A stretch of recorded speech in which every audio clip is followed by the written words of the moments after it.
L'État, c'est la grande fiction à travers laquelle tout le monde s'efforce de vivre aux dépens de tout le monde. Cette phrase a été écrite en 1848 par un économiste français que très peu de personnes connaissent en France. Et pourtant, il est une légende aux États-Unis et dans la plupart des pays anglo-saxons. Son nom, c'est Frédéric Bastiat. Bastiat de nos jours, c'est le père du courant libertarien. Il a compris comment l'État grandit et se justifie. Il a expliqué comment le protectionnisme appauvrit ceux qu'il essaye de protéger. Il a montré comment voir les conséquences cachées des politiques publiques. Il a démontré comment la loi, qui est censée nous protéger, peut devenir l'instrument même de notre spoliation, d'un vol général. Ces textes qu'il a écrits entre 1845 et 1850 pourraient clairement avoir été écrits hier matin. C'est le maître absolu de la satire économique, et vous allez voir, il a créé les paraboles économiques les plus brillantes de toute l'histoire. Ce que vous allez découvrir aujourd'hui, c'est un contexte historique qui se place dans les années 1850. C'est la vie tragique d'un auteur mort à 49 ans. C'est aussi toutes ses œuvres par ordre chronologique, et vous allez voir, c'est la partie la plus intéressante de la vidéo, et surtout à la fin, ce sera les leçons qu'on peut en tirer pour notre monde d'aujourd'hui. Je vous fais une promesse, à la fin de cette vidéo,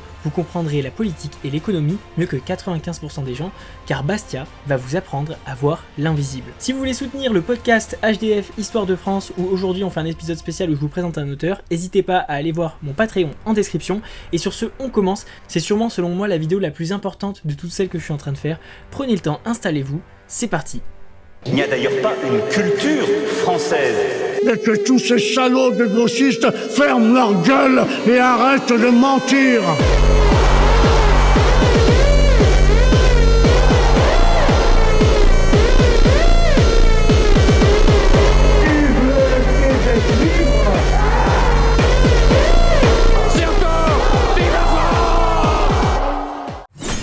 Le contexte historique. Avant de parler de Bastiat lui-même, il faut comprendre le monde dans lequel il a vécu, parce que ses idées sont pas tombées du ciel.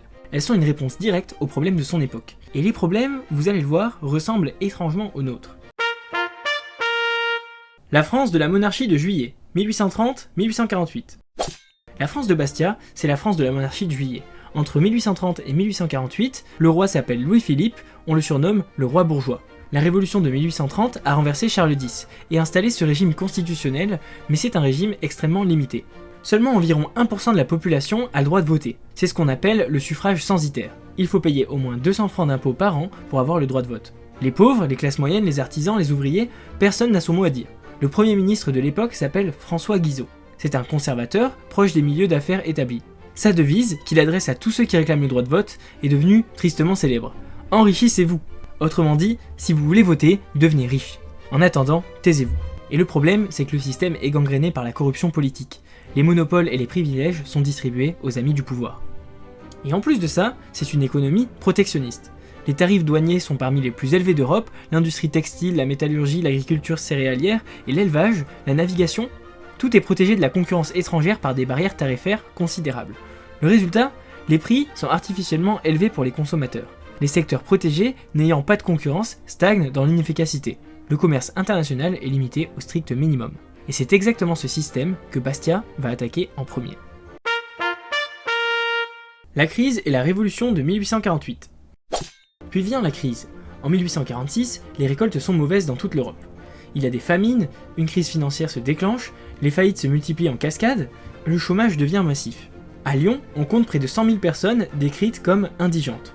Plus de 130 000 personnes sont affamées, plus de 130 000 enfants sont abandonnés dans toute la France, la situation est simplement explosive. En février 1848, tout bascule. Ce qui commence comme des manifestations contre l'interdiction des banquets politiques, c'était des réunions où l'opposition se retrouvait pour contourner l'interdiction de réunion, ces manifestations se transforment en insurrection générale. Il y a des combats de rue à Paris le 23 et le 24 février, le 24, Louis-Philippe abdique et s'enfuit en Angleterre. La Deuxième République est proclamée. Bastiat, lui, voit les choses différemment de la plupart des commentateurs. Pour lui, cette révolution n'est pas la preuve qu'il y avait trop de liberté en France, c'est exactement l'inverse. C'est le manque de liberté qui a provoqué la catastrophe. La corruption politique, le système de monopole, le protectionnisme qui ruinait l'économie, l'exclusion politique des masses, tout cela, c'était l'interventionnisme, pas du libéralisme. La solution pour Bastiat, ce n'est pas plus d'État, c'est plus de liberté. La montée du socialisme, 1848-1850. Mais ce n'est pas ce que pensent les nouveaux maîtres du pays, car avec la révolution de 1848, les socialistes arrivent au pouvoir. Depuis les années 1840, les idées socialistes montent en France. Après la révolution, leurs défenseurs sont aux commandes. Ils veulent résoudre ce qu'on appelle la question sociale. Les figures socialistes de l'époque sont nombreuses et influentes. Louis Blanc publie dès 1839 un titre intitulé « L'organisation du travail », où il défend l'idée d'un « droit au travail » garanti par l'État. L'État doit organiser la production, créer des emplois pour tous. En 1848, il met cette idée en pratique avec les fameux ateliers nationaux. Des chantiers publics où les chômeurs sont embauchés aux frais du contribuable. Les coûts explosent immédiatement. En juin, le gouvernement décide de fermer ces ateliers. C'est l'insurrection. Les journées de juin font environ 10 000 morts. 11 000 personnes sont arrêtées, beaucoup seront déportées en Algérie, c'est un traumatisme national. C'est la fin des illusions romantiques sur 1848. Pierre-Joseph Proudhon est l'autre grande figure socialiste de l'époque. Il est célèbre pour sa formule choc publiée en 1840, la propriété, c'est le vol. Il veut abolir l'intérêt et la rente, créer un système de crédit gratuit pour tous. Bastiat va l'affronter directement dans un débat public resté célèbre. Il y a aussi Charles Fourier, Victor Considérant, Pierre Leroux. D'autres socialistes utopiques qui veulent réorganiser la société selon des plans rationnels, créer des phalanstères, des communautés planifiées. Bastiat va les combattre tous. Face à la montée du socialisme, Bastiat comprend que le combat a changé de nature. Avant 1848, son ennemi principal, c'était le protectionnisme. Après 1848, c'est le socialisme, qui représente une menace encore plus urgente et fondamentale. Mais au fond, réalise-t-il, c'est le même problème. Dans les deux cas, on utilise la loi pour piller certains au profit des autres. C'est ce qu'il va appeler la spoliation légale. On a vu le contexte, on va voir les œuvres, mais avant ça, voyons la vie de Bastiat. La vie de Bastiat.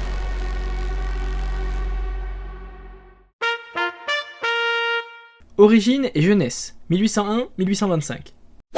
Frédéric Bastiat naît le 30 juin 1801 à Bayonne, dans le sud-ouest de la France. Son père est un négociant prospère, mais Bastiat connaît très tôt le malheur. Sa mère meurt alors qu'il est encore enfant, puis son père disparaît en 1810. À 9 ans, il est orphelin, il est recueilli par son grand-père paternel à Mugron, dans les Landes, puis élevé par sa tante Justine. Son éducation est chaotique, il passe par plusieurs collèges, mais aucun ne lui convient. Son esprit est trop libre, trop indiscipliné pour le système scolaire de l'époque. Son oncle veut l'envoyer dans une école de commerce, mais Bastiat refuse, il préfère apprendre lui-même. C'est un autodidacte passionné. Il lit énormément, économie, philosophie, littérature, histoire, il dévore tout ce qui lui tombe sous la main. À 17 ans, en 1818, il entre quand même dans l'entreprise d'import-export de son oncle à Bayonne. C'est là qu'il fait une expérience déterminante. Il voit directement, concrètement, dans sa chair, l'effet du protectionnisme. Les tarifs douaniers français détruisent le commerce. Les affaires périclitent à cause des barrières tarifaires. C'est le début de sa réflexion sur le libre-échange. Les années Mugron, 1825-1844. En 1825, son grand-père meurt, et Bastiat hérite du domaine familial de Mugron. Il devient gentleman farmer. Sa vie est confortable mais modeste. Il ne se mariera jamais et n'aura pas d'enfants. Ces 20 années, de 1825 à 1844, sont une période d'études silencieuses mais intenses. Bastiat lit tout ce qui existe en économie politique. Il étudie Adam Smith et sa richesse des nations. Il lit Jean-Baptiste Say, le grand économiste français de l'époque. Il découvre Charles Comte et Charles Dunoyer. Il dévore les classiques britanniques, il lit aussi Molière, qu'il connaît par cœur et qu'il citera constamment dans ses écrits. Cette culture littéraire explique beaucoup de choses sur son style, la clarté, l'humour, les paraboles mémorables. Pendant ces années, il a un ami décisif, Félix Coudroy, son ami d'enfance, voisin à Mugron. Les deux hommes passent des heures à discuter philosophie et économie. Leur discussion dure 20 ans. Coudroy commence avec des sympathies socialistes, Bastiat le convertit progressivement au libéralisme classique. Ces conversations sont un véritable laboratoire intellectuel. Bastiat y affine ses arguments, teste ses idées, développe sa pensée. Sa correspondance de cette époque est révélatrice. Dans ses lettres à Félix Coudroy ou à Victor Calmette dès 1819, on voit sa pensée se développer progressivement. Déjà, toutes les idées qui exploseront entre 1845 et 1850 sont présentes. Il ne lui manque que le style et l'occasion. La révélation Cobden, 1843-1844. Puis vient la révélation. En 1843, Bastiat découvre Richard Cobden et l'Anti-Corn Law League, le mouvement britannique qui milite pour l'abolition des tarifs sur le blé, les fameuses Corn Laws. Cobden mène une campagne massive et brillante, des meetings dans toute l'Angleterre, des tracts, des journaux, des pétitions, une mobilisation de l'opinion publique contre les intérêts établis. Et en 1846, il réussit, les Corn Laws sont abolis. Bastiat est électrisé, c'est exactement ce dont la France a besoin. En mai et juin 1843, il écrit 3 articles dans La Sentinelle des Pyrénées, un journal local, sous le titre « Libre-échange, état de la question en Angleterre ». Il présente Cobden et la Ligue au public français. Puis vient l'article qui change tout. En octobre 1844, il publie dans le Journal des économistes, la revue la plus prestigieuse des économistes parisiens à l'époque, un texte intitulé « De l'influence des tarifs français et anglais sur l'avenir des deux peuples ». C'est une analyse magistrale comparant le protectionnisme français au libre-échange anglais. L'article fait sensation dans les cercles intellectuels parisiens. La Société d'économie politique de Paris invite ce provincial inconnu Bastia rencontre l'éditeur Guillaumin qui va publier toutes ses œuvres. Il rencontre aussi les grands économistes de l'époque, Michel Chevalier, Joseph Garnier, Gustave de Molinari. À 43 ans, après 20 ans de préparation silencieuse, sa carrière d'économiste commence enfin. La leçon de cette période est importante, 20 ans de préparation silencieuse, puis 6 ans d'explosion créative entre 1844 et 1850. Sa profondeur vient de l'étude patiente, le génie a eu besoin de maturation. Portrait de l'homme. Physiquement, Bastia était petit, mince, frêle, à la santé fragile depuis toujours. La tuberculose le ronge probablement dès 1848, peut-être avant. Il va mourir à 49 ans. Mais son caractère était remarquable. Tous ceux qui l'ont connu décrivent un homme doux, humble, modeste, doté d'un sens de l'humour extraordinaire. Il était passionné par la vérité et la justice, combatif quand il le fallait, mais jamais méchant, toujours respectueux, même avec ses adversaires les plus acharnés. Et surtout, il avait un style inimitable, une clarté absolue, une capacité à rendre les idées économiques les plus complexes accessibles à n'importe qui, des paraboles mémorables, une satire brillante, une horreur totale du jargon. Bastia aurait sûrement pu dire, comme Einstein plus tard, si vous ne pouvez pas l'expliquer simplement, c'est que vous ne le comprenez pas vous-même. Maintenant qu'on sait tout du contexte historique et de la vie de Bastia, laissez-moi vous présenter ses œuvres. Les œuvres.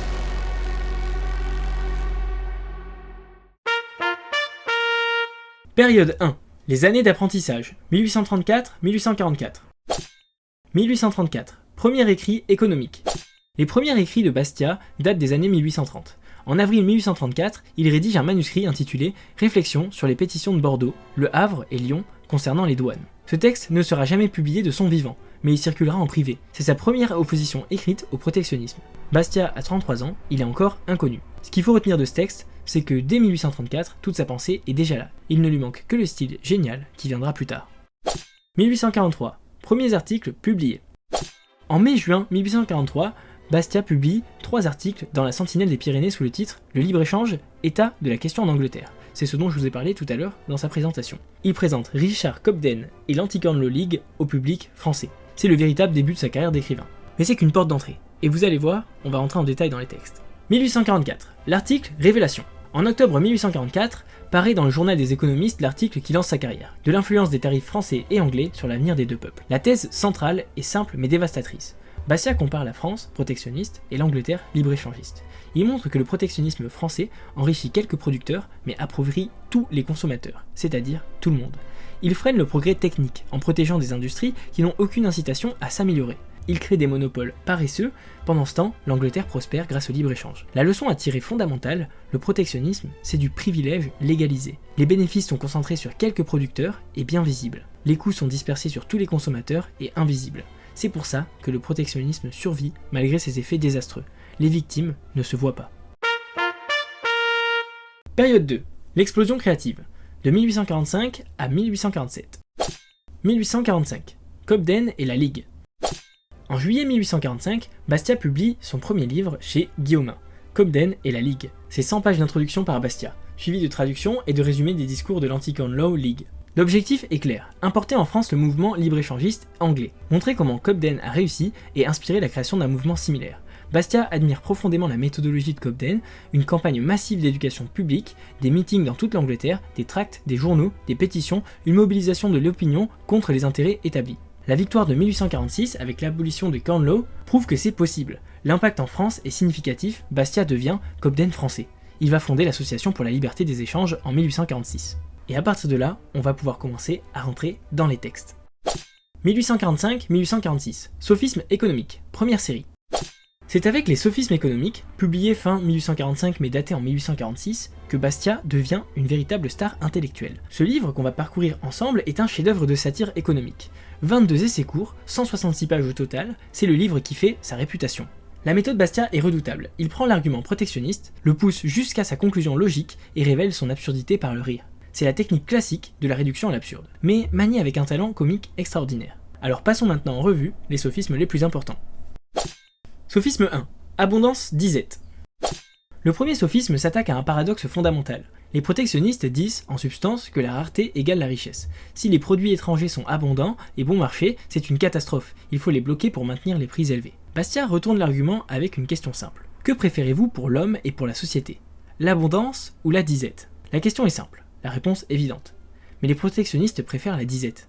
Pourquoi? Parce qu'ils raisonnent en producteurs, pas en consommateurs. La disette signifie des prix élevés. donc des profits élevés pour eux. La leçon est claire, il y a un conflit apparent entre producteurs et consommateurs. Mais nous sommes tous consommateurs, donc l'abondance bénéficie à tous. Le protectionnisme sacrifie le bien général au privilège particulier. Sophisme 7. Pétition des fabricants de chandelles. C'est la satire la plus célèbre de Bastiat. Peut-être la satire économique la plus célèbre de tous les temps, je vais vous la lire presque intégralement parce qu'elle mérite d'être entendue. Pétition des fabricants de chandelles, bougies, lampes, chandeliers, réverbères, mouchettes, éteignoirs et des producteurs de suie, huile, résine, alcool et généralement tout ce qui concerne l'éclairage. À messieurs les membres de la Chambre des députés. Messieurs, vous êtes dans la bonne voie. Vous repoussez les théories abstraites, l'abondance, le bon marché vous touche médiocrement. Vous vous préoccupez surtout du sort des producteurs. Vous le voulez affranchir de la concurrence extérieure, en un mot, vous voulez réserver le marché national au travail national. Nous venons vous offrir une admirable occasion d'appliquer, comment dirons-nous, votre théorie, non, rien n'est plus trompeur que la théorie, votre doctrine, votre système, votre principe, mais vous n'aimez pas les doctrines. Vous avez horreur des systèmes, et quant au principe, vous déclarez qu'il n'y en a pas en économie politique. Nous dirons donc, votre pratique sans théorie et sans principe. Nous souffrons de l'intolérable concurrence d'un rival étranger placé, à ce qu'il paraît, dans des conditions tellement supérieures aux nôtres pour la production de lumière qu'il en inonde notre marché national à un prix fabuleusement réduit. Car, aussitôt qu'il se montre, notre vente cesse, tous les consommateurs s'adressent à lui, et une branche de l'industrie française, dont les ramifications sont innombrables, est tout d'un coup frappée de la stagnation la plus complète. Ce rival, qui n'est autre que le soleil, nous fait une guerre si acharnée que nous soupçonnons qu'il nous est suscité par la perfide Albion. Bonne diplomatie par le temps qui court. D'autant plus qu'il a pour cette île orgueilleuse des ménagements dont il se dispense envers nous. Nous demandons qu'il vous plaise de faire une loi qui ordonne la fermeture de toutes les fenêtres, lucarnes, abat-jour, contrevents, volets, rideaux, vasistas, œil de bœuf, stores, et en un mot, de toutes les ouvertures, trous, fenêtres et fissures par lesquelles la lumière du soleil a coutume de pénétrer dans les maisons, au préjudice de belles industries dont nous nous flattons d'avoir doté le pays. Faites-nous cette loi, messieurs, car cela ne nous paraît pas juste. Nous qui ne faisons de la lumière qu'avec peine, de supporter la concurrence d'un rival qui l'a fait sans peine. Veuillez, messieurs, prendre notre requête en sérieuse considération, et vous ne sauriez le faire sans accorder quelques encouragements à l'industrie française. Est-ce que vous avez vu le génie de cette satire ? La logique est absolument parfaite. Si le protectionnisme est justifié, si bloquer la concurrence étrangère est une bonne chose, alors bloquer le soleil est tout aussi justifié. Le soleil produit de la lumière gratuite, c'est une concurrence déloyale pour les marchands de chandelles. Donc, il faut l'interdire. Personne, évidemment, ne veut bloquer le soleil. Tout le monde voit l'absurdité. Mais alors pourquoi vouloir bloquer le commerce ? C'est exactement la même logique, c'est exactement la même absurdité. Le sophisme central des protectionnistes, c'est de dire que le bon marché est un mal et que le cher est un bien. Bastiat leur demande simplement, vous voulez vraiment appliquer ça au soleil ? La leçon est universelle. Si un argument mène à des conclusions absurdes, c'est que l'argument lui-même est faux. Le protectionnisme est économiquement identique à bloquer le soleil, rendre les choses artificiellement chères n'enrichit personne, sauf les quelques producteurs protégés. Pourquoi ça marche encore aujourd'hui ? Parce que remplacer le soleil par robot, par intelligence artificielle, par Chine, par automatisation, l'argument est identique. Ils produisent trop efficacement, c'est injuste. C'est le même sophisme que Bastiat démontrait il y a près de 180 ans. Sophisme 17. Un chemin de fer négatif. Un autre sophisme brillant concerne les chemins de fer. Dans les années 1840, la France construit ses premières lignes de chemin de fer. Un débat éclate. Faut-il créer des solutions de continuité, c'est-à-dire des interruptions dans les rails ? Certains proposent sérieusement de casser les rails à Bordeaux. Pourquoi cette proposition apparemment absurde ? Parce que si les trains s'arrêtaient à Bordeaux, les voyageurs descendent. Ils dépensent de l'argent dans les hôtels et les restaurants, ils font travailler les porteurs, Bordeaux bénéficie. C'est bon pour l'emploi local, disent les partisans de cette idée. Bastiat pousse la logique jusqu'au bout. Si Bordeaux bénéficie d'une interruption, pourquoi pas Angoulême et Poitiers et Tours ? Pourquoi pas chaque ville sur le trajet ? Le résultat logique serait un chemin de fer composé entièrement d'interruptions. Ou encore mieux, pas de chemin de fer du tout. Comme l'écrit Bastiat, prolongeons même la pensée du Conseil général. Il doit désirer, pour être conséquent, qu'on ne fasse pas de chemin de fer du tout. Si chaque ville veut une interruption pour créer de l'emploi, le chemin de fer devient inutile. Personne ne voyage plus, aucun bénéfice pour personne. La vraie leçon, c'est que le but du transport est de transporter efficacement, pas de créer du travail artificiel. Les interruptions sont des obstacles, des coûts, pas des bénéfices. Et les tarifs douaniers, ce sont exactement ces interruptions dans le commerce international. Même logique absurde. Le parallèle moderne est évident.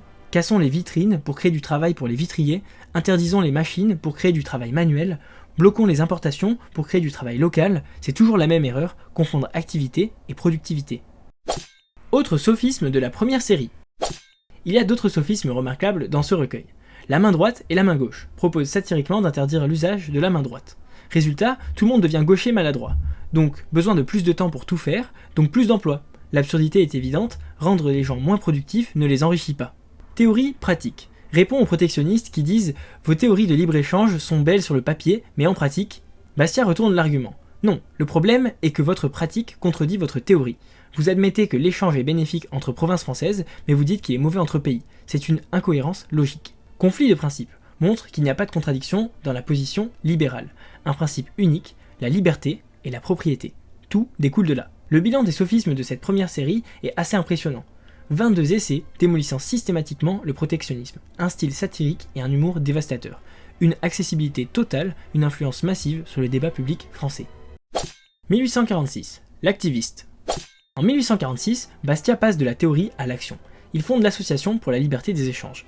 D'abord une association bordelaise le 23 février 1846, puis une association nationale à Paris le 10 mai 1846. Bastia en devient le secrétaire général. Le modèle est évidemment l'Anti-Corn Law League de Cohn-Bendit. Les activités sont intenses, réunions publiques dans toute la France, distribution de tracts, campagne d'éducation massive, lobby auprès des députés. Mais les obstacles sont considérables, les intérêts protectionnistes sont puissants. Les industriels du textile, de la métallurgie, les propriétaires terriens qui produisent des céréales et bétail, les armateurs qui bénéficient de la navigation protégée, la Chambre des députés est hostile. Le 29 novembre 1846, Bastia lance un journal hebdomadaire, le Libre-Échange. Il en est le rédacteur en chef et le principal auteur. Ils feront des centaines d'articles jusqu'en avril 1848. C'est l'organe de l'association libre-échangiste. Le résultat ? Moins de succès qu'en Angleterre, du vivant de Bastia. Mais les graines sont plantées. En 1860, 10 ans après sa mort, le traité de commerce anglo-français, le traité Cohn-Bendit-Chevalier, ouvrira les frontières commerciales. Une victoire posthume pour Bastia. 1848. Sophisme économique, deuxième série. En janvier 1848, juste avant la Révolution de février, Bastia publie Les sophismes économiques, deuxième série. C'est un livre plus volumineux, 380 pages, et l'approche est différente. La première série était de la satire pure, des textes courts et percutants. La deuxième série propose une analyse plus profonde. Des chapitres plus longs, Bastia commence à développer une théorie systématique. La physiologie de la spoliation. Le chapitre le plus important s'intitule « La physiologie de la spoliation ». La thèse centrale est simple mais fondamentale. Il existe deux moyens d'acquérir des richesses. Le premier, c'est la production, créer de la valeur par son travail. Le second, c'est la spoliation, prendre la valeur créée par d'autres. Bastia l'écrit clairement, il y a deux moyens de se procurer ce qui est nécessaire à la conservation, à l'embellissement et au perfectionnement de la vie, la production et la spoliation. Il distingue ensuite les formes de spoliation. La spoliation directe, c'est la guerre et le vol. La violence ouverte des sociétés primitives, encore présente sous forme de guerre et de piraterie. La spoliation indirecte, c'est la ruse et la fraude. Les tromperies, l'escroquerie, le monopole obtenu par privilège. Mais la pire forme de spoliation, c'est la spoliation légale. Elle utilise la loi comme instrument, elle a l'apparence de la légitimité, elle est donc beaucoup plus difficile à combattre. C'est le grand sujet de Bastia après 1848. Il trace une évolution historique. Guerre, puis esclavage, puis théocratie, puis monopole, puis exploitation gouvernementale, puis communisme et socialisme. Chaque forme est plus sophistiquée que la précédente, mais c'est toujours la même chose, prendre à certains pour donner aux autres. Cette analyse va devenir la base de la loi en 1850. Bastia développe une véritable théorie de classe, pas marxiste, ce n'est pas exploiteur économique contre exploité économique, c'est une théorie bastienne, spoliateur contre spolié via la loi. De morale. Un autre chapitre important s'intitule « De morale ». Bastia y expose une contradiction fondamentale. La morale individuelle dit « tu ne voleras point » et la morale collective dit « nous allons voter pour taxer les riches ». C'est une contradiction. Bastia dénonce ce double standard moral. Ce qui est un crime quand un individu le fait devient justice sociale quand on le fait collectivement. Mais le vote ne transforme pas le vol en vertu. Il écrit sans ambiguïté, on peut donc violer la propriété d'autrui, soit directement en prenant son bien, soit indirectement en décrétant qu'on l'y aidera. Dans les deux cas, le vol est également vol. Autre chose. Le chapitre Autre chose contient la germe de ce qui deviendra ce qu'on voit et ce qu'on ne voit pas. Un des livres les plus célèbres de Bastia. Bastia y écrit une phrase essentielle. Il arrive presque toujours que lorsque la conséquence immédiate est favorable, les conséquences ultérieures sont funestes, et vice-versa. D'où il suit que le mauvais économiste poursuit un bien actuel qui sera suivi d'un grand mal à venir, tandis que le vrai économiste poursuit un grand bien à venir au risque d'un petit mal actuel.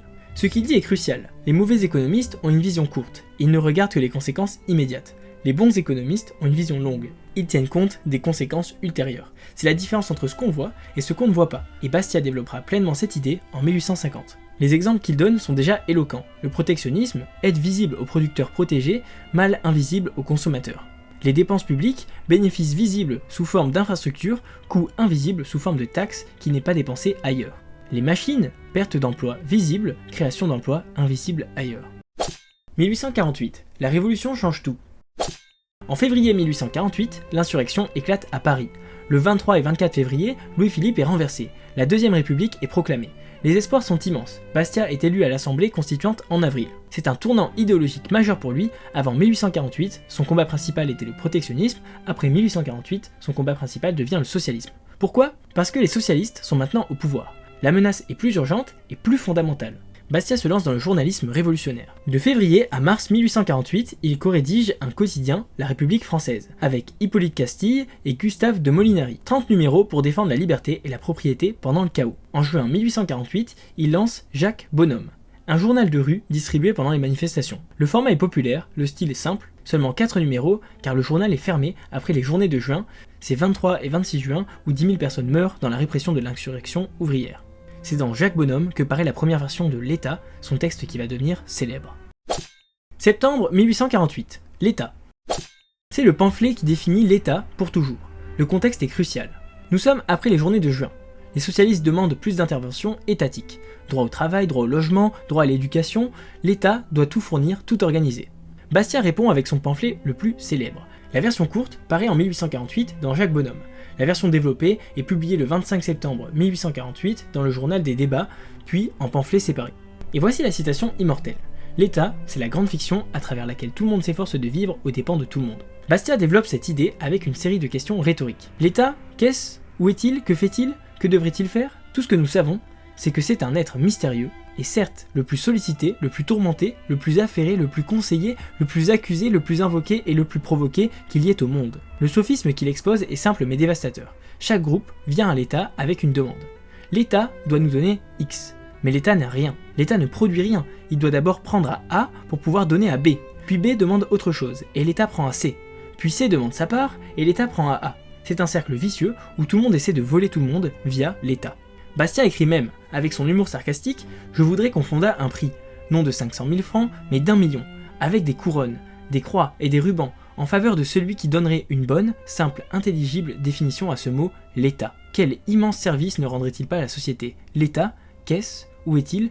Que fait-il ? Que devrait-il faire ? On se rend bien compte que le problème fondamental, c'est la confusion entre État et société. On croit que ce que l'État fait est gratuit, on oublie que l'État n'a que ce qu'il prend d'abord. Sur la spoliation universelle, Bastia est sans équivoque. Arracher à quelqu'un pour le donner à quelqu'un d'autre, c'est, pour l'État, un moyen de grandir et de s'affermir. Aussi, ne manque-t-il pas d'en user et d'en abuser. L'impact de ce texte est considérable. Il devient viral pour l'époque. Réimprimé partout.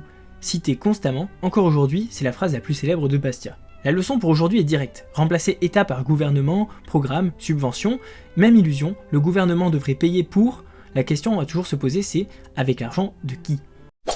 1849, l'année de productivité maximale. Le contexte est tragique. Bastia est réélu à l'Assemblée législative en mai 1849. Il devient vice-président du comité des finances. Mais sa santé se détériore rapidement, la tuberculose progresse. Il sent l'urgence de publier. L'éditeur Guillaumin commercialise une série de petits pamphlets antisocialistes. Chacun fait 60 à 90 pages, à prix accessible pour une distribution massive. Protectionnisme et communisme. La thèse est provocatrice. Protectionnisme et socialisme procèdent de la même logique. Tous deux utilisent la loi pour piller. Bastia développe un parallèle systématique. Le protectionnisme restreint le commerce extérieur, le socialisme restreint l'échange intérieur. Le protectionnisme prétend égaliser les conditions avec les étrangers, le socialisme prétend égaliser les conditions entre citoyens. Le protectionnisme redistribue via les tarifs, le socialisme redistribue via les impôts. Le protectionnisme accorde des privilèges aux producteurs, le socialisme accorde des privilèges aux travailleurs. Bastia conclut de façon cinglante. Le protectionnisme, le socialisme et le communisme sont une seule et même plante en 3 états différents de leur croissance. Le communisme est le résultat final de cette logique. La leçon est implacable. Dès qu'on accepte le principe de spoliation légale, impossible de fixer une limite logique. Chaque groupe demande sa part, l'escalade est inévitable. Capital et rente, février 1949. C'est une œuvre théorique majeure. Le débat avec les socialistes, surtout Proudhon, porte sur l'intérêt. Selon eux, l'intérêt est du vol. Le capitaliste prête 1000 francs, reçoit 50 francs d'intérêt annuellement. Il ne travaille pas, pourtant il s'enrichit. C'est de l'exploitation des travailleurs. Bastia répond méthodiquement. Premièrement, le capital, c'est du travail accumulé et de l'abstinence. Pour avoir 1000 francs à prêter, il faut d'abord les avoir gagnés par un travail passé. Et il faut ne pas les avoir dépensés, c'est-à-dire avoir renoncé à la consommation immédiate. Le capitaliste a fait ce sacrifice. Deuxièmement, l'intérêt est de la rémunération d'un service réel. Le capitaliste rend un service, il met son capital à disposition. L'emprunteur en bénéficie, il peut entreprendre immédiatement sans avoir à attendre d'avoir accumulé lui-même le capital nécessaire. C'est un échange mutuellement bénéfique. Troisièmement, l'intérêt tend à baisser naturellement. Plus il y a de capital disponible, plus l'intérêt baisse, à cause d'une concurrence entre prêteurs. Le progrès tend vers la gratuité croissante des services. Bastiat écrit « L'intérêt du capital baisse sans cesse à mesure que les capitaux se multiplient. C'est le signe et la condition du progrès. » Sa théorie du capital est élégante. Le capital est un outil qui permet des détours productifs. Au lieu de pêcher à la main, on fabrique d'abord un filet, puis on pêche beaucoup plus. Le filet, c'est du capital. Sa fabrication nécessite du temps, donc de l'abstinence. Renoncer à pêcher pendant qu'on fabrique le filet, mais le résultat est une productivité supérieure. Pourquoi c'est important ? Parce que Bastiat réfute l'argument central du socialisme. Il défend la légitimité du profit et de l'intérêt. Il montre que le capital bénéficie aux travailleurs en augmentant leur productivité. Paix et liberté, ou le budget républicain. La proposition est radicale. Réduire le budget militaire de 50%. L'armée permanente coûte 400 millions de francs. Bastiat propose de la réduire à 200 millions. Ses arguments sont multiples. D'abord, la paix est la meilleure défense. La France n'a pas d'ennemis si elle n'en crée pas. Les armées permanentes mènent aux guerres, pas l'inverse. Ensuite, le coût économique est énorme. 400 millions, c'est ce qu'on voit, les soldats, les canons, mais ce qu'on voit pas, c'est les 400 millions qui ne sont pas investis dans l'économie productive. Et ce sont aussi des jeunes hommes arrachés au travail productif. Enfin, il y a un danger politique. Une armée permanente nombreuse est un outil de dictature potentiel. Et Napoléon III va prouver que Bastiat avait raison en 1851. Bastiat écrit « Une armée permanente nombreuse, c'est un danger pour la liberté et une entrave au progrès. » Le contexte est révélateur. En 1849, la France n'est pas en guerre. Pourquoi une armée si massive ? Bastiat répond « La pression des intérêts militaires et nationalistes ». Le résultat, sa proposition est ignorée. En décembre 1851, Louis-Napoléon Bonaparte fait son coup d'état. Il utilise justement l'armée pour prendre le pouvoir. Bastiat avait vu juste, mais il est déjà mort. Incompatibilité parlementaire, 1849.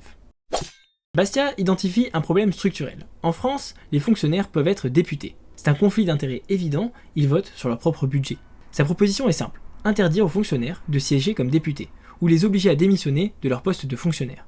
La logique est imparable. Les législateurs doivent être indépendants du gouvernement. Sinon, pas de vrai contrôle du pouvoir exécutif. C'est de la corruption structurelle. La pertinence aujourd'hui est frappante, le débat est toujours actuel, les fonctionnaires dans les assemblées, les conflits d'intérêts, les portes tournantes entre public et privé qu'on appelle pantouflage. Octobre 1849, février 1850, le grand débat avec Proudhon. C'est le sommet intellectuel de la carrière de Bastiat, la correspondance publique avec Pierre-Joseph Proudhon sur la gratuité du crédit. Le contexte est chargé. Proudhon est une figure socialiste majeure, célèbre pour son slogan « La propriété c'est le vol » depuis 1840. Sa théorie, l'intérêt et la rente sont du vol légalisé. Sa proposition, crédit gratuit pour tous via une banque du peuple. Le format est remarquable. Un débat épistolaire public publié dans La Voix du Peuple, le journal de Proudhon. 13 semaines de débat, d'octobre 1849 à février 1850. L'échange sera ensuite compilé en livre par Guillaumin. La proposition de Proudhon est claire. Le capital ne devrait pas rapporter d'intérêt, l'intérêt est une exploitation du travail, la solution, le crédit mutuel gratuit organisé par l'État. La réponse de Bastiat est méthodique. Premièrement, il pointe la confusion de Proudhon entre valeur et utilité. Un diamant a plus de valeur que l'eau, mais l'eau est plus utile. Pourquoi ? À cause de la rareté relative. Deuxièmement, le capital rend un service réel. Le prêteur renonce à l'usage immédiat de son capital, l'emprunteur bénéficie de cet usage immédiat. C'est un service échangé contre une rémunération, l'intérêt. Troisièmement, la gratuité est impossible. Le crédit gratuit signifie que quelqu'un paie ailleurs. Soit les contribuables via les subventions, soit les épargnants via l'inflation si on imprime de la monnaie. Quatrièmement, il y a une tendance naturelle vers la baisse de l'intérêt. Pas besoin d'intervention forcée. L'accumulation du capital crée de la concurrence entre prêteurs, ce qui fait baisser les taux, c'est le progrès naturel. L'évolution du débat est instructive. Il commence de façon courtoise et rigoureuse, Bastiat reste méthodique et calme, mais Proudhon devient de plus en plus agressif. Il finit par des attaques ad hominem, Bastiat maintient sa dignité jusqu'au bout. Le bilan, pour les économistes, c'est une victoire claire de Bastiat. Les socialistes restent fidèles à Proudhon, évidemment, mais la prospérité reconnaît la supériorité argumentative de Bastiat. Période 3. La course contre la mort. 1850. L'état de santé de Bastiat en 1850 est désespéré. La tuberculose est avancée, sa voix déjà affaiblie depuis 1849 disparaît presque complètement en 1850, il peut à peine parler. Une tumeur se développe dans sa gorge, la douleur est constante, il sait qu'il va mourir. Mais il lui reste des choses à dire. L'urgence le pousse, il veut finir son œuvre théorique, léguer une synthèse de sa pensée. C'est une course désespérée contre le temps, et il va produire ses chefs-d'œuvre en 1850. Janvier 1850, harmonie économique. C'est son magnum opus théorique. Publié en janvier 1850 chez Guillaumin, le livre ne compte que 10 chapitres. Il est incomplet. Bastiat sait qu'il ne pourra pas le finir, mais il préfère publier ce qu'il a plutôt que de rien laisser. La dédicace à la jeunesse de France mérite d'être lue intégralement. Jeunes gens, le titre de ce livre vous paraîtra bien ambitieux. Harmonie économique. Aurais-je donc la prétention de révéler les plans de la Providence dans l'ordre social et le secret de ses voies? Non, certes, mais je voudrais vous mettre sur la voie de cette vérité. Tous les intérêts légitimes sont harmonieux.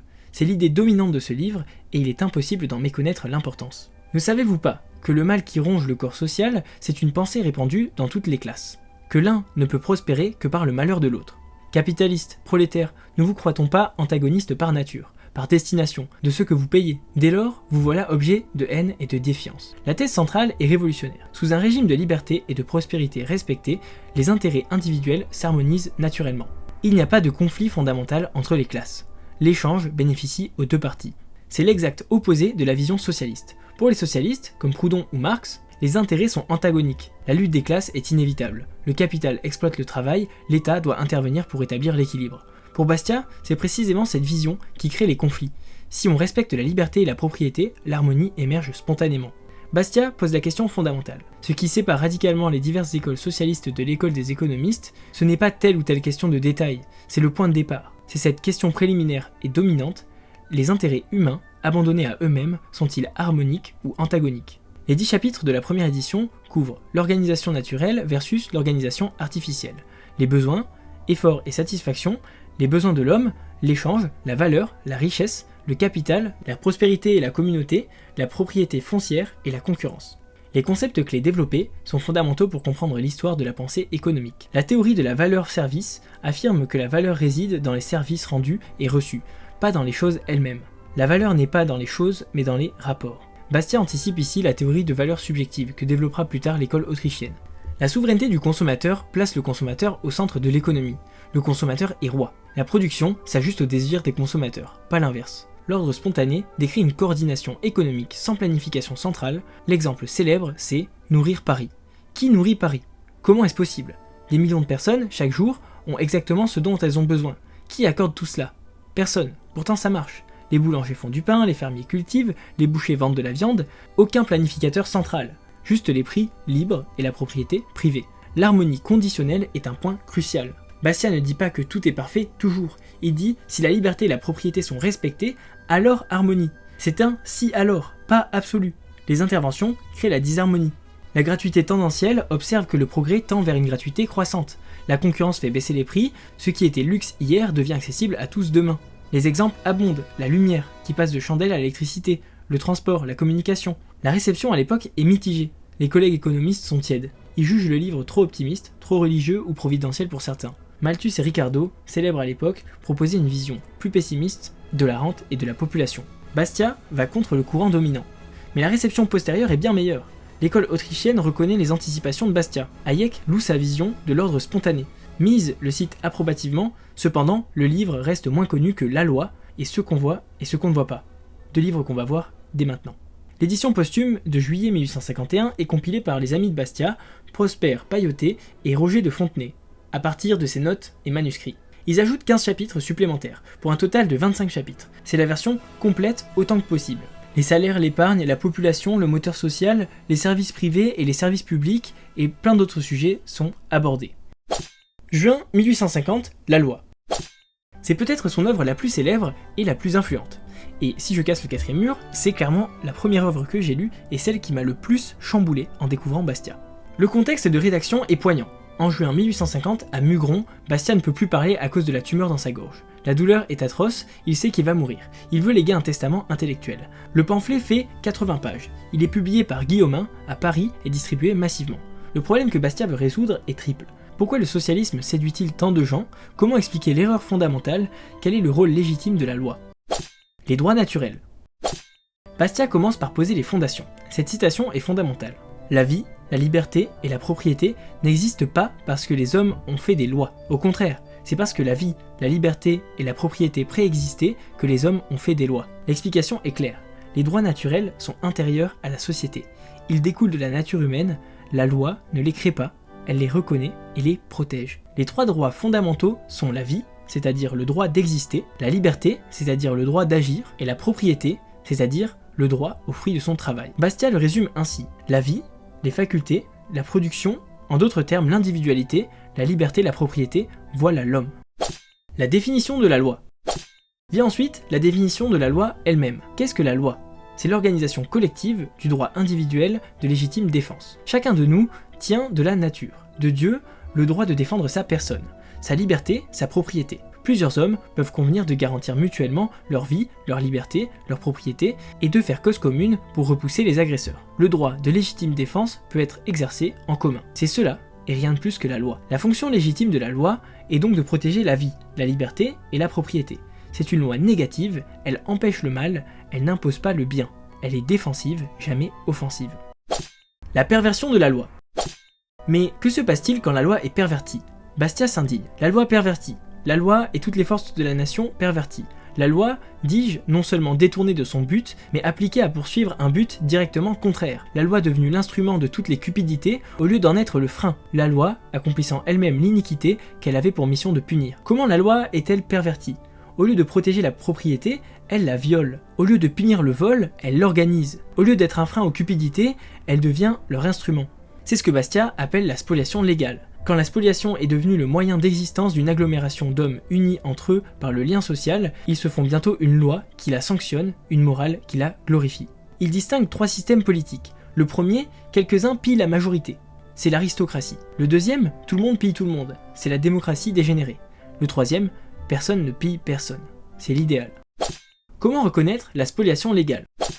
Bastiat nous donne un test simple. Voyez si la loi prend à quelqu'un ce qui leur appartient pour donner à d'autres ce qui ne leur appartient pas. Voyez si la loi profite à un citoyen aux dépens d'un autre, en faisant ce que ce citoyen ne pourrait faire de lui-même sans commettre un crime. Les exemples de spoliation légale sont nombreux. Les tarifs protectionnistes, les subventions, les monopoles légaux, la redistribution forcée, le droit au travail, le droit au crédit, ainsi de suite. Critique du socialisme. Bastiat s'attaque ensuite à la confusion socialiste. Le socialisme, comme les idées anciennes dont il procède, confond le gouvernement et la société. C'est pourquoi, chaque fois que nous ne voulons pas qu'une chose soit faite par le gouvernement, il en conclut que nous ne voulons pas que cette chose soit faite du tout. Nous repoussons l'instruction par l'État, donc nous ne voulons pas d'instruction. Nous repoussons une religion d'État, donc nous ne voulons pas de religion. Nous repoussons l'égalisation par l'État, donc nous ne voulons pas d'égalité, etc. C'est comme si on nous accusait de ne vouloir pas que les hommes mangent parce que nous repoussons la culture du blé par l'État. Il critique aussi la tendance des socialistes à traiter les gens comme de la matière inerte. Il cite Louis Blanc, Victor Considérant et d'autres socialistes. Il parle comme si les gens étaient de l'argile à modeler. Le légalisateur doit organiser, façonner, diriger, comme si les êtres humains n'avaient pas de volonté propre, pas d'intelligence, pas d'initiative. Bastiat résume cette attitude socialiste d'une formule cinglante. On dirait que les hommes ne sont que des végétaux à la disposition du jardinier. La proclamation finale. La fin de la loi est un cri du cœur. Pas de spoliation légale, voilà le principe de justice, de paix, d'ordre, de stabilité, d'harmonie, de logique. Jusqu'à mon dernier souffle, je proclamerai ce principe de toute la force de mes poumons, qui, hélas, sont bien faibles. Ensuite vient un appel final. Essayez la liberté. J'attends de ma démonstration ce résultat, qu'on cessera d'invoquer la fraternité légale, et qu'on essayera de la liberté. L'impact de la loi a été considérable, mais progressif. Immédiatement, entre 1850 et 1900, l'influence en France reste limitée à cause du climat intellectuel hostile. Le texte est mieux reçu aux États-Unis et en Angleterre. Au XXe siècle, c'est la redécouverte. Dans les années 1940-1960, la Foundation for Economic Education réimprime la loi massivement. Des millions d'exemplaires sont distribués, le texte devient un classique du mouvement libertarien. Aujourd'hui, c'est l'œuvre la plus lue de Bastiat, avec ce qu'on voit et ce qu'on ne voit pas. Elle est traduite dans des dizaines de langues, c'est la base philosophique du libéralisme classique. Elle est citée par des politiciens, des économistes, des activistes du monde entier. Les leçons pour aujourd'hui sont directes. Tester toutes les lois, prend-elle à Pierre pour donner à Paul. Se méfier de l'extension de l'État, chaque nouveau droit est une nouvelle spoliation potentielle. Distinguer liberté et égalité forcée. L'égalité devant la loi n'est pas la même chose que l'égalité de richesse imposée. Comprendre les limites du vote, le vote ne transforme pas le vol en justice. Juillet 1850. Ce qu'on voit et ce qu'on ne voit pas. C'est le chef-d'œuvre final absolu. Le contexte est dramatique. Juillet 1850, Mugron, Bastiat est mourant. Il peut à peine écrire. Et pourtant, il réécrit ce texte 3 fois. La première version est perdue dans un déménagement. La deuxième version, il la jette au feu parce qu'il n'en est pas satisfait. La troisième version, c'est celle que nous connaissons. Le pamphlet est publié en juillet 1850. Le titre est magnifique, L'économie politique en une leçon. Il contient 12 essais, environ 100 pages. La thèse d'ouverture. Voici le cœur de tout l'enseignement de Bastiat. Dans la sphère économique, un acte, une habitude, une institution, une loi n'engendre pas seulement un effet, mais une série d'effets. De ces effets, le premier seul est immédiat. Il se manifeste simultanément avec sa cause. On le voit. Les autres ne se déroulent que successivement. On ne les voit pas. Heureux si on les prévoit. Entre un mauvais et un bon économiste, voici toute la différence. L'un s'en tient à l'effet visible, l'autre tient compte et de l'effet qu'on voit et de ceux qu'il faut prévoir. Mais cette différence est énorme, car il arrive presque toujours que lorsque la conséquence immédiate est favorable, les conséquences ultérieures sont funestes, et vice-versa. D'où il suit que le mauvais économiste poursuit un petit bien actuel qui sera suivi d'un grand mal à venir, tandis que le vrai économiste poursuit un grand bien à venir au risque d'un petit mal actuel. C'est le concept du coût d'opportunité, formalisation pour la première fois dans l'histoire de la pensée économique. Bastiat n'utilise pas ce terme, il sera inventé plus tard, mais il crée le concept. Chaque choix a un coût caché, ce qu'on aurait pu faire à la place. Essai 1. La vitre cassée. C'est la parabole la plus célèbre de l'économie. Elle mérite d'être lue intégralement. Avez-vous jamais été témoin de la fureur du bon bourgeois Jacques Bonhomme quand son fils terrible est parvenu à casser un carreau de vitre? Si vous avez assisté à ce spectacle, à coup sûr, vous aurez aussi constaté que tous les assistants, fussent-ils 30, semblent s'être donné le mot pour offrir au propriétaire cette consolation uniforme. À quelque chose malheur est bon, de tels accidents font aller l'industrie. Il faut que tout le monde vive, que deviendraient les vitriers si l'on ne cassait jamais de vitres? Or, il y a dans cette formule de condoléances toute une théorie qu'il est bon de surprendre flagrante delicto. En ce cas très simple, attendu que c'est exactement la même que celle qui, par malheur, régit la plupart de nos institutions économiques. À supposer qu'il faille dépenser 6 francs pour réparer le dommage. Si l'on veut dire que l'accident fait arriver 6 francs à l'industrie vitrière, qu'il encourage cette industrie dans la mesure de 6 francs, je l'accorde. Je ne conteste en aucune façon, on raisonne juste. Le vitrier va venir, il fera sa besogne, touchera 6 francs, se frottera les mains et bénira de son cœur l'enfant terrible. Tout cela, c'est ce qu'on voit. Mais si, par voie de déduction, comme cela arrive trop souvent, on vient à conclure qu'il est bon qu'on casse les vitres, que cela fait circuler l'argent, qu'il en résulte un encouragement pour l'industrie en général. Je suis obligé de m'écrier. Halte là, votre théorie s'arrête à ce qu'on voit. Elle ne tient pas compte de ce qu'on ne voit pas. On ne voit pas que, puisque notre bourgeois a dépensé 6 francs à une chose, il ne pourra plus les dépenser à une autre. On ne voit pas que, s'il n'eût pas eu de vitres à remplacer, il eût remplacé par exemple ses souliers éculés, ou mis un livre de plus dans sa bibliothèque. Bref, il aurait fait de ces 6 francs un emploi quelconque qu'il n'a pas fait. Faisons donc le compte de l'industrie en général. La vitre étant cassée, l'industrie vitrière est encouragée dans la mesure de 6 francs. C'est ce qu'on voit. Si la vitre n'eût pas été cassée, l'industrie cordonnière, ou tout autre, eût été encouragée dans la mesure de 6 francs.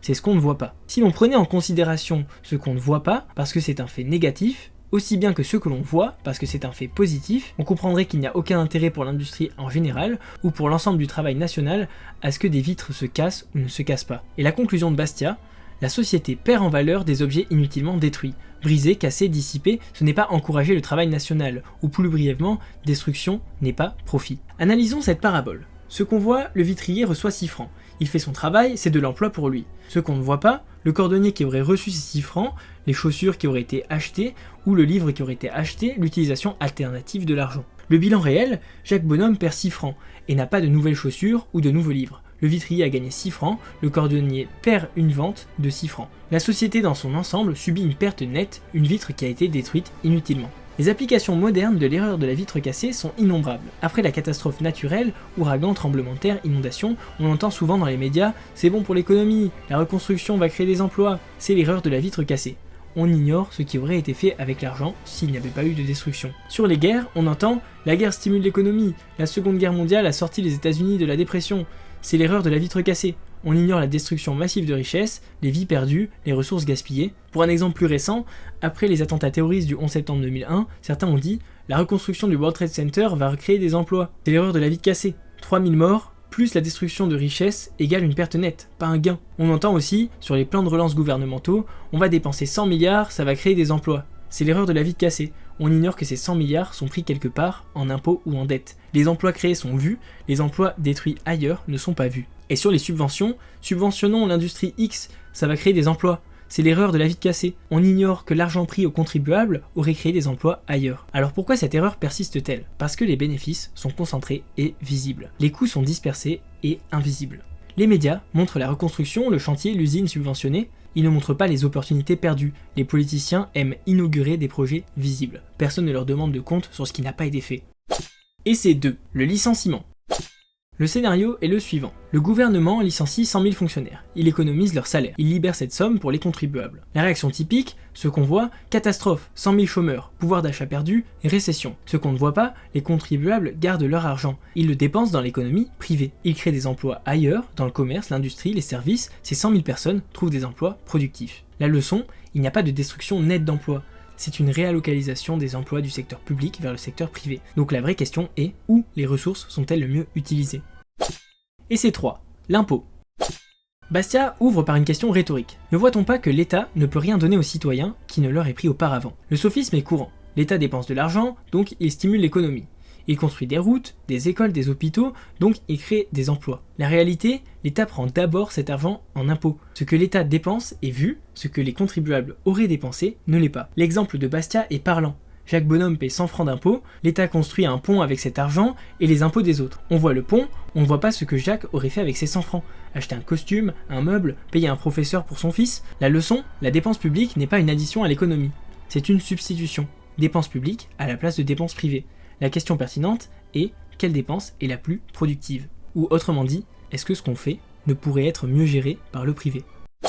Et c'est 4. Théâtre, beaux-arts. Le sophisme est répandu. L'État doit subventionner les théâtres et les arts, sinon pas de culture, c'est bon pour l'économie et la société. La réponse de Bastia est triple. D'abord, il y a confusion entre gouvernement et société.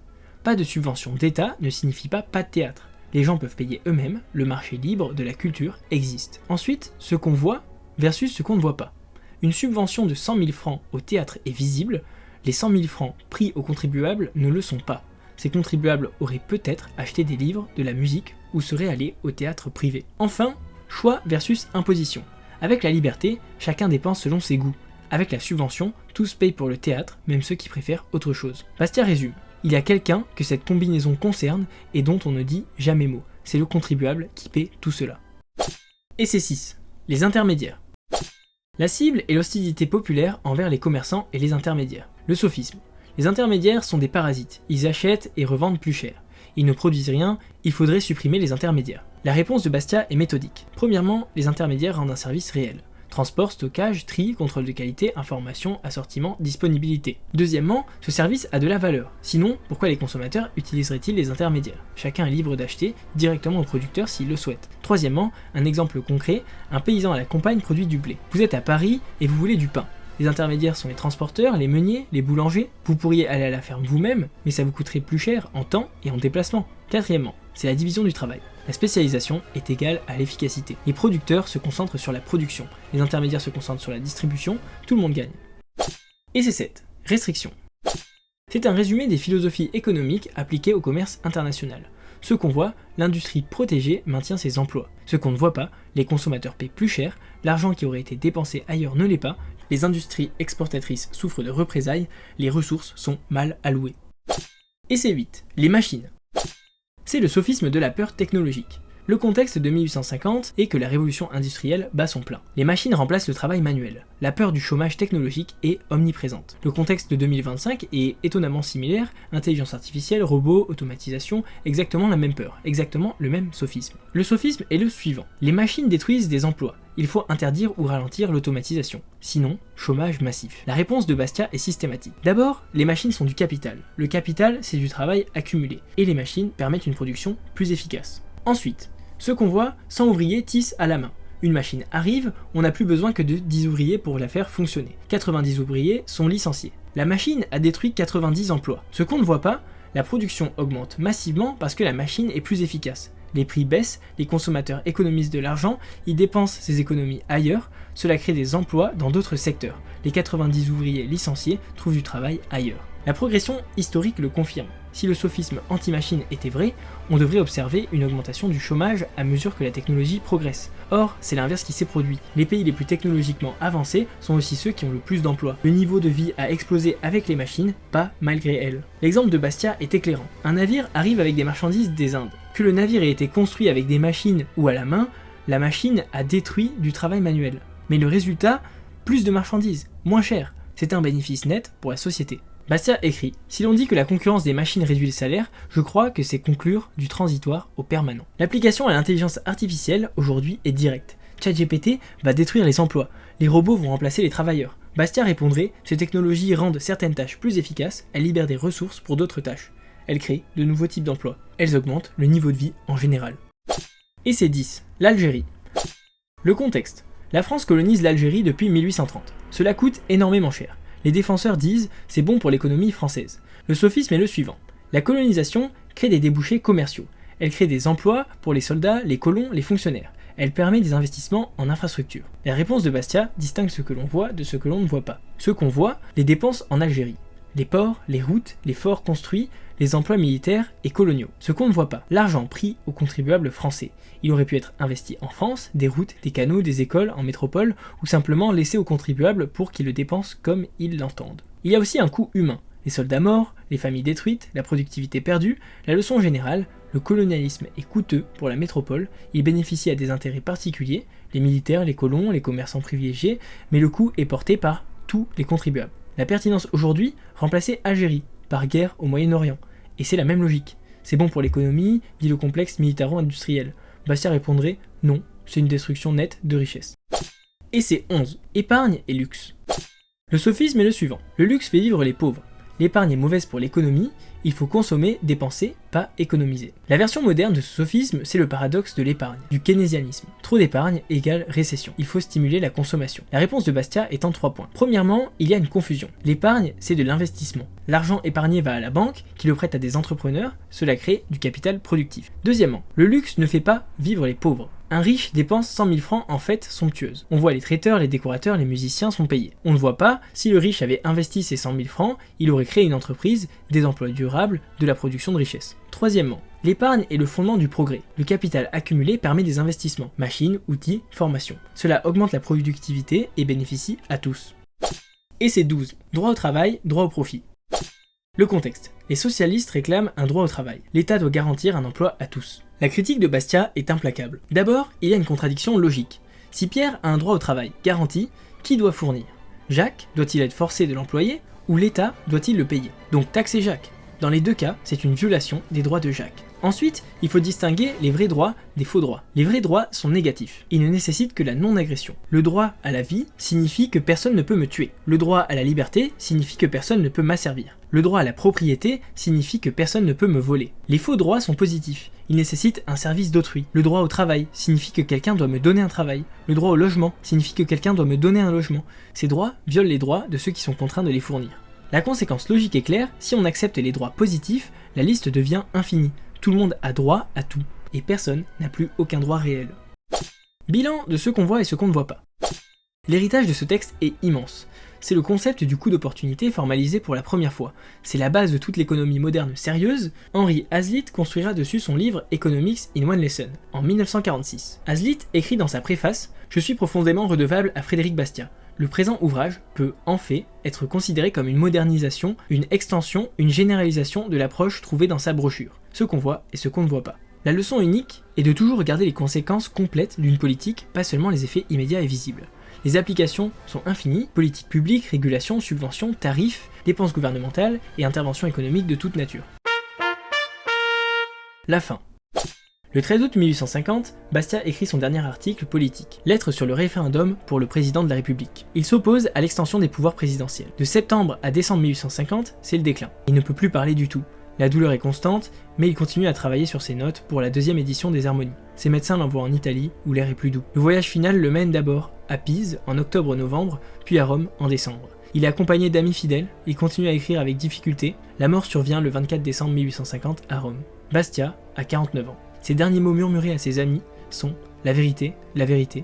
Il est enterré à San Luigi dei Francesi, l'église des Français à Rome. L'œuvre reste inachevée. Les harmonies économiques sont incomplètes. Et son prochain livre, L'histoire de la spoliation, qu'il voulait écrire, n'existe qu'à l'état de plan.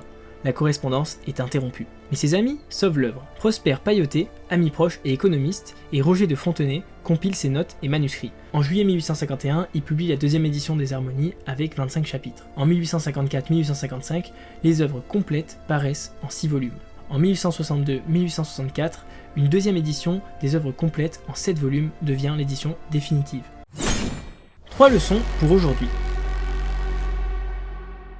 Nous avons voyagé à travers l'œuvre de Bastia. de Mugron à Paris de 1801 à 1850, 49 ans de vie, dont 6 d'écriture intense de 1844 à 1850. Des dizaines de textes, 3 chefs-d'œuvre éternels. Maintenant la question est la suivante, qu'est-ce que Bastiat nous apprend en 2025 et au-delà? Quelles leçons tirer de ce génie du 19e siècle? Je propose 3 leçons essentielles.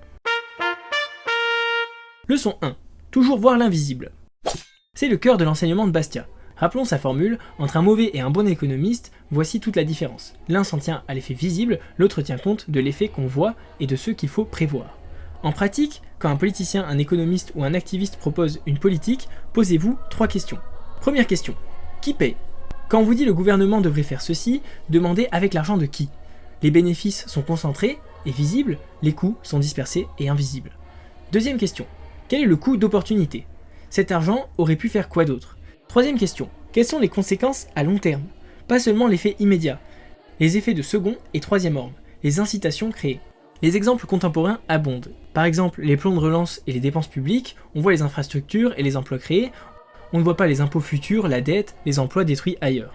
Pour le salaire minimum, on voit les travailleurs payer plus, on ne voit pas les jeunes et les peu qualifiés qui ne sont plus embauchés. Pour les restrictions sur les nouvelles technologies comme l'intelligence artificielle et les robots, on voit des emplois traditionnels protégés, on ne voit pas l'innovation freinée, la productivité perdue et le niveau de vie stagnant. Pour les subventions sur les énergies renouvelables, on voit les panneaux solaires et les éoliennes, mais on ne voit pas le coût aux contribuables, les ressources détournées et qui auraient pu servir à d'autres formes de recherche et développement. Pour les guerres commerciales et les tarifs douaniers, on voit la protection d'industries nationales, mais on ne voit pas le prix plus élevé pour les consommateurs, les représailles et l'inefficacité. Après les catastrophes naturelles, on voit la reconstruction et l'activité économique, mais on ne voit pas ce qui aurait été fait avec les ressources s'il n'y avait pas eu de catastrophe. Cette discipline intellectuelle que Bastiat nous enseigne, c'est d'être rigoureux, c'est résister aux émotions et aux illusions, demander systématiquement, et ensuite, et l'alternative, penser comme un économiste, pas comme un démagogue.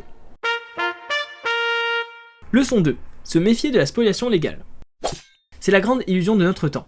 Rappelons la formule de Bastiat. Quand la spoliation est devenue le moyen d'existence d'une agglomération d'hommes unis entre eux par le lien social, ils se font bientôt une loi qui la sanctionne, une morale qui la glorifie. Le mécanisme de la spoliation légale fonctionne en 3 temps.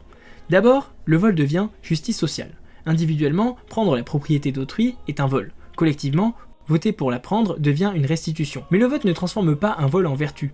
Ensuite, l'escalade est inévitable. Le groupe A obtient un privilège via la loi, le groupe B exige le sien, le groupe C aussi. Résultat, tout le monde s'efforce de vivre aux dépens de tout le monde.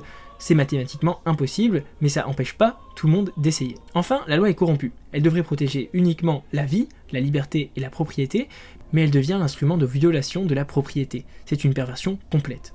Comment reconnaître la spoliation légale? Appliquer le test de Bastiat. Voyez si la loi prend à quelqu'un ce qui leur appartient pour donner à d'autres ce qui ne leur appartient pas. Voyez si la loi profite à un citoyen aux dépens d'un autre en faisant ce que ce citoyen ne pourrait faire lui-même sans commettre un crime. Si on applique ce test aux politiques actuelles, ça nous donne ça. Pour les subventions, l'industrie X reçoit des subventions.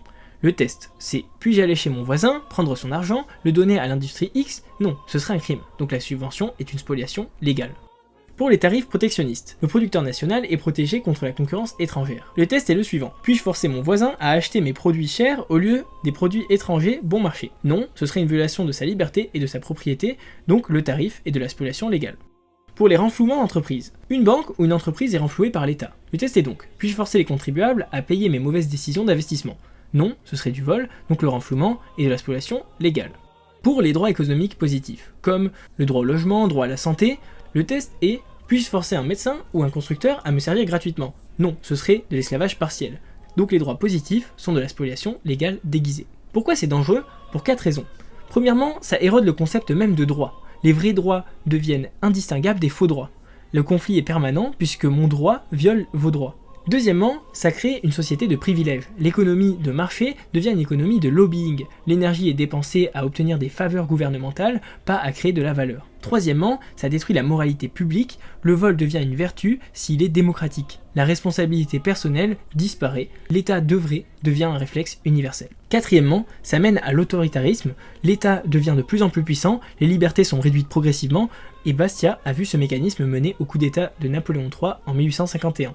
L'antidote, selon Bastiat, c'est une loi limitée à sa fonction négative, protéger et non redistribuer, respecter strictement la propriété, résister à la tentation de la spoliation légale, même quand la majorité le veut, même quand c'est présenté comme une bonne cause.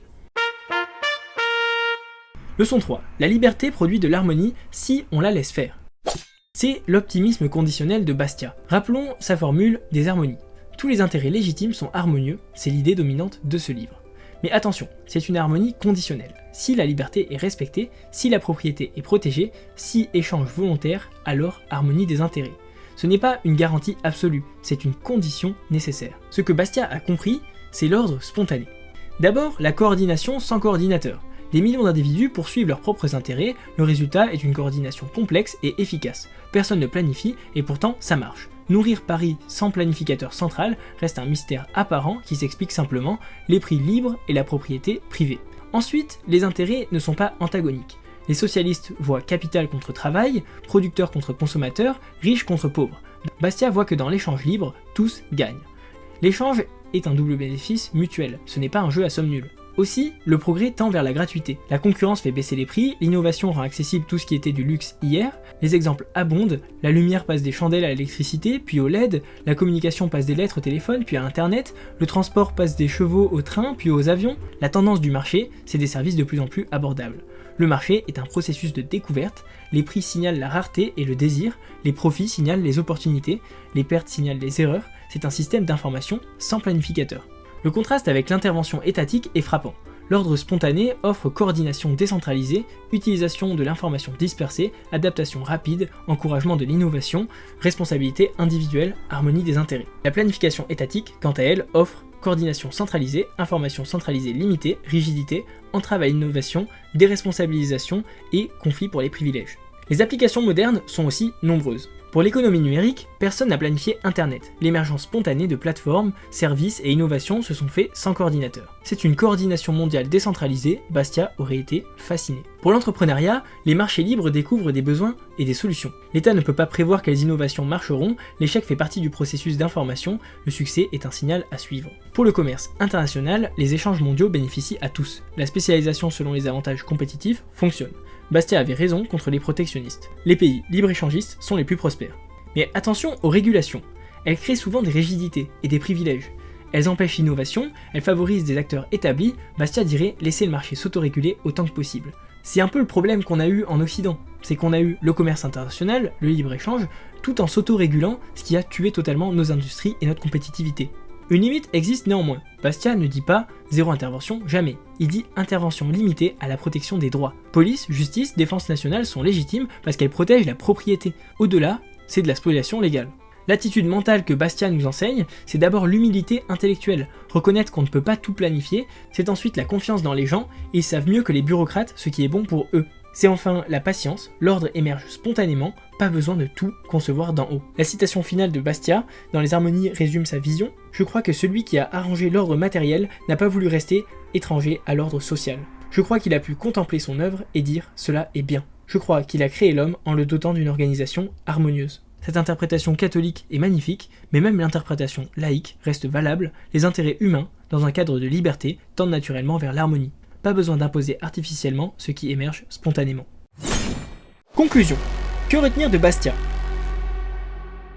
Alors, après tout ça, que retenir de Bastiat ? Le génie de Bastiat se tient en 3 points. D'abord, la clarté. Il a rendu l'économie accessible à tous. Pas de jargon, des paraboles mémorables et une satire brillante. Ensuite, la profondeur. Sous la simplicité apparente, il y a une vraie rigueur intellectuelle. Il a fait des anticipations théoriques remarquables sur le coût d'opportunité, l'ordre spontané et même la valeur subjective. Il a créé une philosophie politique cohérente. Enfin, on peut retenir la pertinence intemporelle. 175 ans après sa mort, ses propos sont toujours d'actualité. Ses arguments sont toujours valables et les sophismes qu'il a réfutés réapparaissent tout le temps sous différents habits. C'est la preuve qu'il a touché à des vérités fondamentales. Et si je devais résumer son message en quelques mots, je dirais: la liberté fonctionne, l'intervention crée plus de problèmes qu'elle n'en résout, il faut essayer de voir l'invisible, respecter la propriété et limiter la loi à ses fonctions légitimes. Pour ceux qui veulent continuer plus loin avec les livres de Bastiat, je vais vous recommander un ordre de lecture pour ces livres. Donc en premier, on a Ce qu'on voit et ce qu'on voit pas de 1855, c'est court, accessible, c'est génial. Ensuite on a La loi de 1850, c'est la philosophie politique de Bastiat, c'est court et puissant. Après on a Sophisme économique première série de 1846, après on a L'État et les autres pamphlets de 1848-1849, c'est des lectures courtes et percutantes. Ensuite on peut continuer avec Harmonie économique qui est clairement le plus long à lire, ça fait 380 pages je crois, c'est de la théorie, plus long, pour approfondir. Ce qui est incroyable avec le fait que ce soit un auteur ancien, c'est qu'on peut tout voir gratuitement sur internet via le site bastia.org. Sinon vous pouvez trouver des livres papier, mais peut-être que c'est un peu plus compliqué. L'influence de Bastia se relie aussi sur d'autres auteurs comme par exemple Hazlitt, Ludwig von Mises, Friedrich Hayek ou encore Thomas Sowell. J'ai pas tout lu, mais voilà, je vous dis juste que c'est des auteurs qui ont repris la pensée de Bastia. Donc nous avons commencé avec cette citation. L'État, c'est la grande fiction à travers laquelle tout le monde s'efforce de vivre aux dépens de tout le monde. Mais maintenant, vous comprenez d'où vient cette phrase, qui l'a écrite, dans quel contexte et pourquoi elle résonne encore. L'histoire de Bastia est tragique. 49 ans de vie, 20 ans silencieuse, une course contre la mort pour pouvoir terminer ses œuvres et finalement des livres inachevés. Mais son héritage est immense. Ses amis ont préservé ses écrits, et même s'il a été oublié pendant longtemps, sa redécouverte au XXe siècle a fait de lui un auteur classique, immortel et lu dans le monde entier. Bastia nous apprend à penser, à voir au-delà des apparences, à résister au sophisme, à défendre la liberté, et tout ça avec clarté, rigueur et humour. Si vous devez retenir une seule chose de cette vidéo, avant toute intervention politique, avant toute solution gouvernementale, posez-vous toujours la question, qu'est-ce qu'on ne voit pas ? Qu'est-ce qui est légitime? C'était mon hommage à Frédéric Bastiat, mort en 1850, économiste, philosophe, satiriste, mais surtout prophète de la liberté, ennemi de la spoliation légale et maître du vu et du non-vu. J'espère que cet épisode spécial de HDF vous a plu, on pourra faire d'autres auteurs. Si vous voulez me soutenir, n'hésitez pas à aller sur Patreon, et sinon, n'oubliez pas, si vous voulez faire quelque chose pour la France, faites des shorts. Sur ce, c'était Romain Croisade, à plus!